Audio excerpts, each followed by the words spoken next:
محدش ينكر ان الهرم الاكبر هرم الملك خوفو، مش مبالغه لو قلت ان الهرم الاكبر بيعتبر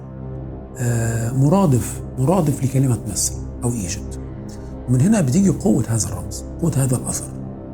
الناس كلها مهتمه بالموضوع، ما فيش حد مش ممكن ما يبقاش في وقت من الاوقات قد اهتم بموضوع الهرم الاكبر، ودارت في دماغه اسئله: مين اللي بناه، وبناه ازاي، وبناه ليه، وبناه امتى. انا شايف ان دي اسئله مشروعه، وواجب على علماء الاثار والاكاديميين وعلماء الاركيولوجي وعلماء المصريات بالتحديد ان هم تو ادريس الكويستشنز دي، الاسئله دي. يعني انا برضو من الحاجات اللي انا باخدها على علماء المصريات والمدرسه الرسميه، يعني ما هماش في نشاط الباحثين بتوع مدرسه التاريخ البديل. يعني التاريخ البديل ابتدت منذ بدايات القرن ال21، ابتدوا ينتشروا في السوشيال ميديا والإنترنت، وابتدوا يعرضوا نظرياتهم على الناس في المجتمع بره في الغرب وعندنا في مصر. فابتدوا يعني يجد نظرياتهم ابتدت تجد قبول عند قطاع عريض من الناس.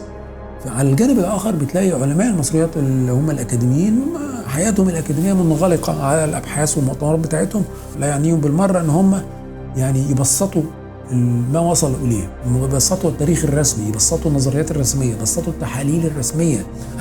الكلام ده كله لا يعنيه، ومش عايزين حتى يعرضوه على العامة. فبالتالي الرأي العام كله ابتدى يميل ناحية إيه؟ النظريات بتاعة التاريخ البديل. ليه؟ لأن الجانب الآخر ما عندوش اهتمام بأنه ينزل ويعرض ويتفاعل مع الناس. ده اللي مخليني من فترة بحاول ان انا اعوض هذا النقص وهذا الامبالانس، ان انا ارد على نظريات التاريخ البديل عن مصر وتاريخ مصر القديم. فاحنا في الحلقة اللي فاتت ابتدينا نتكلم عن التاريخ الحقيقي لأهرامات الجيزة، وبالتحديد لهرم خوفو. واللي ما شافش الحلقة، لان انا مش هقدر اعيد تاني كل اللي حصل، بس انا يعني في الحلقة دي اللي فاتت ابتديت اتكلم عن تحاليل مهمه جدا حصلت لعينات من اهرامات الجيزه كلها، اتعمل لها كربون مشع، تحليل كربون مشع، كربون 14. ويمكن كتير قوي من الناس ما كانوش يعرفوا ان في حاجه زي كده تمت. لا، حصل مرتين، سنه 1984 وسنه 1995، تجارب كبيره جدا، تجارب مموله من جهات غربيه بالتحديد امريكيه. الاولانيه سنه 84 اتخذت تقريبا 64 عينه. الثانية سنة 1995 كانت تجربة كبيرة جدا، وشملت جميع الأهرامات الموجودة في الجيزة وفي دهشور وفي أبو قير وسقارة والحتت دي كلها. ال 300 عينة اتخذت سنة 95. النتائج بتاعت العينات دي كلها الكربون المشع كانت بتقترب إلى حد كبير من التاريخ الأركيولوجي والتاريخ الرسمي للعلماء المصريات بالنسبة لتاريخ أهرامات الجيزة.